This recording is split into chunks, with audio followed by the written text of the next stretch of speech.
Hello and welcome to the next mentor.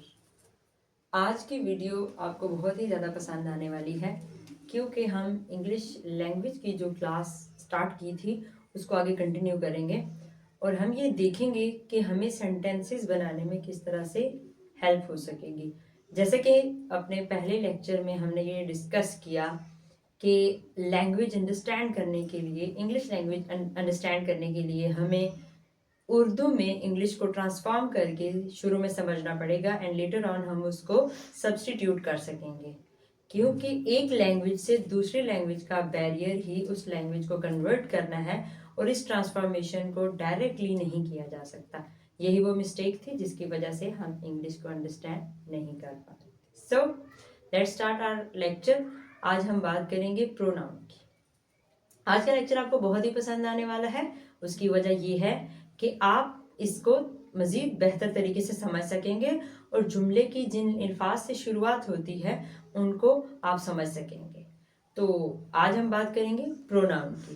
किसकी बात करेंगे? प्रोनाउन की। What is pronoun? पहले इसको डिस्कस कर लेते हैं।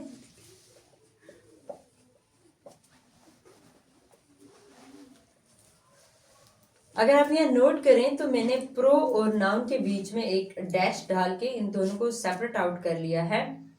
और नाउन हम पहले पढ़ चुके हैं, उसी से रिलेटेड प्रोनाउन कोई वर्ड है जिसको हमने अंडरस्टैंड करना है।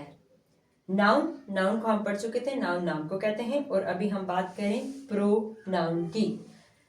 अक्सर आपने प्रो वर्ड को मुख्तलिफ चीज़ों के साथ एसोसिएट करते हुए सुना भी है और पढ़ा भी है। लेटेस्ट एग्जाम्पल इसकी ये है कि आप फ़ोन की बात करते हैं तो एक मॉडल पहले से एग्जिस्ट कर रहा होता है, फॉर एग्जाम्पल नोट 10। तो उसके बाद एक नया मॉडल आता है जिसे नोट 10 प्रो का नाम दे दिया जाता है। सो दैट मीन्स कि पहले एक मॉडल एग्जिस्ट कर रहा होगा, एक सेलफोन एग्जिस्ट कर रहा है, तो हम उसके बाद उसका प्रो वर्जन लाएंगे जो उसी से रिलेटेड होगा, उसी के बारे में कुछ ना कुछ चेंजेस करके आएगा। यहाँ पर प्रो नाउन का क्या मतलब है? नाउन की जगह या जो नाम हम लिखते हैं उसके बजाय जो वर्ड इस्तेमाल होंगे उन्हें हम कहेंगे pro noun. Words use instead of noun. हमने जो आसान तरीन डेफिनेशन इंग्लिश में लिखनी है वो क्या होगी? Words used instead of noun. Noun की जगह या नाउन के बजाय जो वर्ड इस्तेमाल होंगे उन्हें प्रोनाउन कहेंगे। नाउन की जगह हम क्यों यूज करें? उर्दू में आपने पढ़ा कि जैसे एक शख्स का नाम हम लेते हैं और फिर पूरे पूरे पैराग्राफ में या पूरे टॉपिक में उसका जिक्र बार बार आएगा, तो हम हर सेंटेंस में उसका नाम बार बार पुकारेंगे। जैसे कि मैं कहती हूँ कि अली एक लड़का है, अली क्लास 2 में पढ़ता है, अली बहुत ज़हीन बच्चा है, अली सुबह सवेरे उठता है, अली अपने सारे काम वक्त पर करता है। आपको ये सेंटेंसेस सुन के क्या फील होता है? ऑब्वियसली आप बहुत एनॉइंग फील करते हैं, आपको बड़ा अजीब सा महसूस होता है और आप इरिटेट होते हैं कि हर सेंटेंस में अली का नाम लिया जा रहा है। इस प्रॉब्लम को दूर करने के लिए उर्दू में और इंग्लिश में वर्ड्स इस्तेमाल होते हैं जिन्हें हम प्रोनाउन कहते हैं और उर्दू में इसमें ज़मीर कहते हैं। यानी कि उसी की जगह कोई नाम, फॉर एग्जाम्पल अली की जगह कभी हम वो का लफ्ज़ इस्तेमाल करेंगे, उसका इस्तेमाल करेंगे, उसकी इस्तेमाल करेंगे, तो ये जो अल्फाज हैं ये प्रोनाउन कहलाएंगे। इंग्लिश में हम क्या कहेंगे? अली की जगह हम ही यूज़ कर देंगे। अगर मेरे पास नेम अली है तो उसकी जगह मैं ही लिख सकती हूँ। ही का मीनिंग आप वो में भी ले सकते हैं और उसका, उसकी के लिए भी मुख्तलिफ वर्ड यूज़ करेंगे। और ये किताब उसने खुद से ऐसा किया है तो उसके लिए हम हिज सेल्फ भी यूज़ करेंगे और हिम सेल्फ भी यूज़ कर सकते हैं।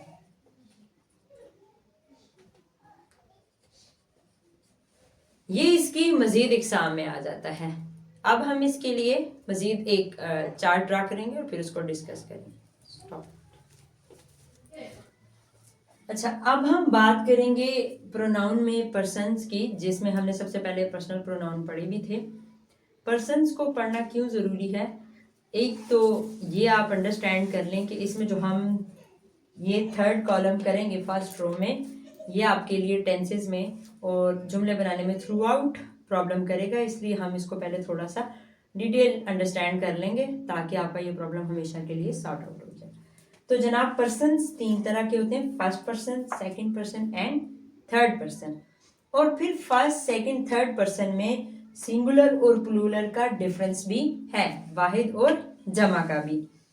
उर्दू में इनके लिए जो हम अल्फाज इस्तेमाल करते हैं वो फर्स्ट पर्सन के लिए मुतकल्लिम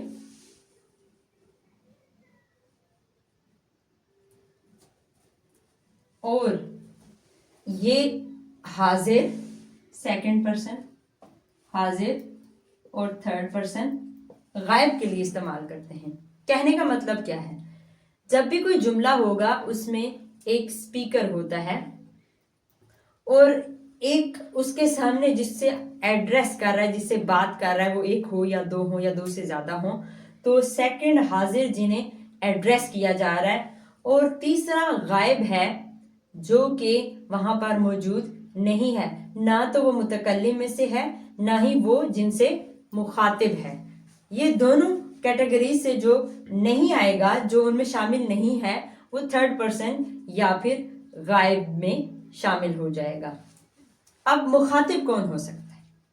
या तो बात करने वाला कोई मुखातिब होने वाला मैं हो सकती हूँ या हम हो सकते हैं, यानी कि वाहिद में मैं, सिंगुलर में और प्लूरल में हम। ठीक है, तो हम क्या करेंगे, फर्स्ट पर्सन यानी कि जो मुतकल्लिम है उसका वाहिद या सिंगुलर हम करेंगे तो वो आ जाता है आई। आई उर्दू में आप इसको मैं लिखेंगे और ये वाहिद मुतकल्लिम है, जबकि जमा मुतकल्लिम जो कलाम करेंगे, जो मुतकल्लिम होंगे, जो बोलने वाले हैं, वो वी होंगे, WEV, जिसे हम उर्दू में हम भी कहते हैं। नेक्स्ट आ जाता है जिससे हम मुखातिब हैं।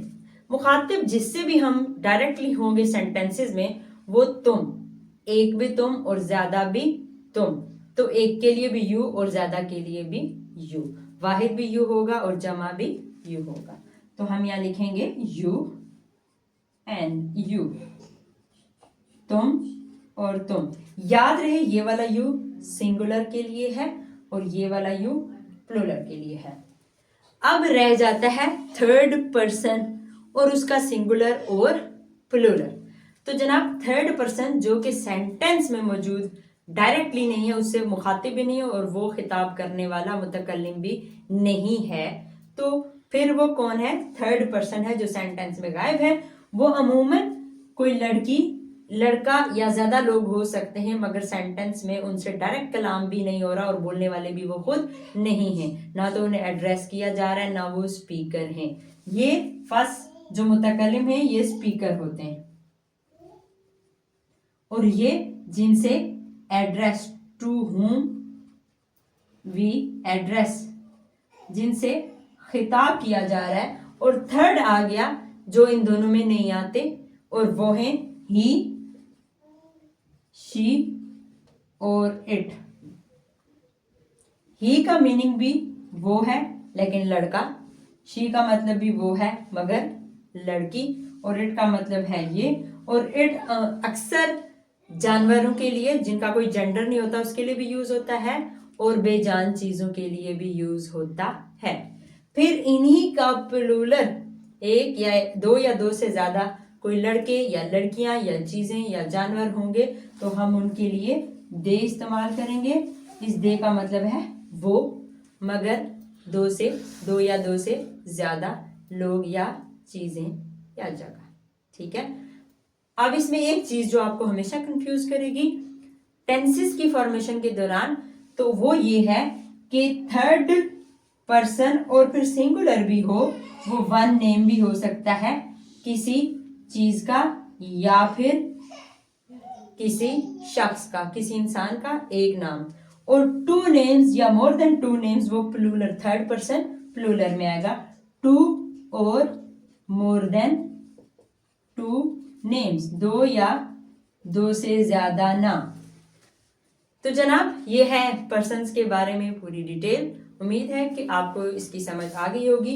आप इस टेबल को अपनी अंडरस्टैंडिंग के लिए अपने पास नोट डाउन कर लें और फ्यूचर में टेंसेस बनाते वक्त ध्यान रहे कि थर्ड पर्सन सिंगुलर का कॉलम आपको सबसे ज्यादा मुतासिर करने वाला है और इसका इस्तेमाल आपको लेटर ऑन टेंसेस में बहुत हेल्प करेगा। प्रोनाउन की अगर हम बात करें तो इसकी 4 डिस्टिंक्ट कैटेगरीज हैं। 4 तरह के प्रोनाउन हैं जो कि हमें समझने की ज़रूरत है ताकि हम सेंटेंस बनाने के काबिल हो सकें। होता क्या है कि जब हम कोई जुमला बनाते हैं तो उस जुमले में ज़्यादातर शुरुआत या तो नाम से होगी या नाम की जगह इस्तेमाल होने वाले इस्तेमाल जो अल्फाज हैं।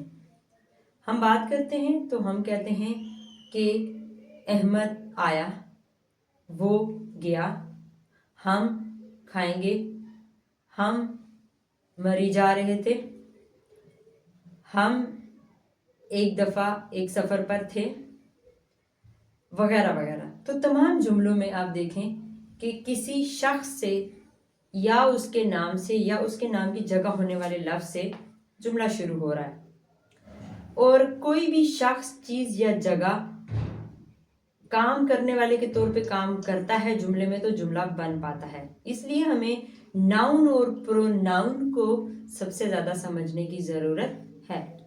तो प्रोनाउन की 4 मुख्तलिफ किस्में हैं जो कि मैंने आपके लिए लिख रखी हैं। सबसे पहले हम बात करेंगे पर्सनल प्रोनाउन की, फिर डेमोन्स्ट्रेटिव की, फिर रिफ्लेक्सिव की और उसके बाद इंट्रोगेटिव की। थोड़ा सा इनके मीनिंग्स को अंडरस्टैंड कर लेते हैं जिससे हमें इनको समझने में आसानी होगी। हम बात करते हैं पर्सनल प्रोनाउन, यानी कि किसी पर्सन का नाम, किसी शख्स, जब स्पेसिफिकली कोई पर्सन होगा उस पर्सन से रिलेटेड जो नाम की जगह लफ्ज़ इस्तेमाल होंगे वो पर्सनल प्रोनाउन होंगे। जैसा कि सारा, अहमद, अली। सारा की जगह हम ही कह देंगे, अहमद की जगह भी सारा की जगह हम शी कह देंगे, अहमद की जगह हम ही कह देंगे और अगर ये मार्कर है तो इसकी जगह मैं इट का इस्तेमाल करूंगी। तो ही, शी, इट, दे, इस तरह के जो प्रोनाउन हैं वो किसी न किसी पर्सन के नेम की जगह इस्तेमाल हुए। जब ज़्यादा लोग थे हम उसके लिए दे का इस्तेमाल कर रहे हैं। नेक्स्ट है डेमोन्स्ट्रेटिव। लफ्ज़ डेमोन्स्ट्रेटिव को अगर हम आसान उर्दू में समझें तो डेमोन्स्ट्रेट का मतलब है वजाहत करना या एलेबोरेट करना इंग्लिश में, ठीक है। तो जो डेमोन्स्ट्रेटिव प्रोनाउन है उसमें हम इस्तेमाल करेंगे दिस और दैट का। तो जब हम किसी चीज़ की तरफ वजाहत करना चाहते हैं किसी चीज़ की तो हम उसके लिए लफ्ज़ यूज़ करते हैं ये या वो। This, that, these, those. इनकी जो जमा है दिस की वो दीज है और दैट की दोज है। ये, वो। करीब की चीज़ को इशारा करने के लिए हम दिस का इस्तेमाल करते हैं और दूर की चीज़ के लिए हम दैट का इस्तेमाल करते हैं। ये और वो भी किसी शख्स, चीज़ या जगह ही की के नाम की जगह इस्तेमाल कर रहे होंगे। जैसे मैं कहूँगी दिस पेन, ये पेन, दिस इज माइन, ये मेरा है, तो इस पेन की जगह मैंने दिस का इस्तेमाल किया है। ओके। नेक्स्ट आता है रिफ्लेक्सिव। रिफ्लेक्सिव कहते हैं रिफ्लेक्ट बैक करने को। जैसे आप शीशा देखें तो आप उसमें सूरज की रोशनी या किसी भी रोशनी की वजह से अपना रिफ्लेक्शन देखते हैं, अक्स देखते हैं। तो इसके लिए जो वर्ड है उर्दू में वो अक्स है। तो आपका नाम उसकी जगह, जैसे मैं की जगह मेरा, खुद से मैंने खुद किया है तो मैं माई सेल्फ का यूज करूंगी और दे के लिए देमसेल्व्स का यूज करूंगी। तो इसमें सेल्फ और सेल्फ्स का इस्तेमाल होता है। जैसे हम कहेंगे हिमसेल्फ, फिर हम दूसरा लड़की के लिए हर की जगह हर सेल्फ, और बहुत सारे लोगों के लिए दे की जगह देमसेल्व्स। तो ये उन्हीं लोगों को उन्हीं के नामों के ऊपर एक उनका रिफ्लेक्शन आता है और उनके नामों की जगह हम ये वाले प्रोनाउन इस्तेमाल करेंगे जिन्हें हम रिफ्लेक्सिव प्रोनाउन कहते हैं। लास्ट में हमारा जो प्रोनाउन आएगा वो है इंट्रोगेटिव। इंट्रोगेटिव जैसे कि आप सबको मालूम है सवालिया को कहते हैं, मतलब क्वेश्चन करने के लिए। इसको आप मजीद आसानी के लिए लिख सकते हैं कि क्वेश्चन वर्ड होते हैं। हम कहना चाहते हैं किसने चोरी की। अब वो किस कोई शख्स होगा तो उसने चोरी की होगी, हम उसके नाम की जगह किस, तो हम कहते हैं हु। किसने ये काम किया, हु डिड दिस, तो हम यूज करेंगे हु। किसका पेन है, हुज पेन, WHOSE। तो ये जो हु और हुज के अल्फाज हैं ये भी किसी शख्स, चीज या जगह या किसी नाउन ही की जगह इस्तेमाल हुए हैं। और ये वाले जो अल्फाज हैं क्योंकि ये जुमले को क्वेश्चन वाला बना देते हैं इसलिए इनको इंट्रोगेटिव प्रोनाउन कहते हैं। That's all about the 4 types of pronoun. Thank you.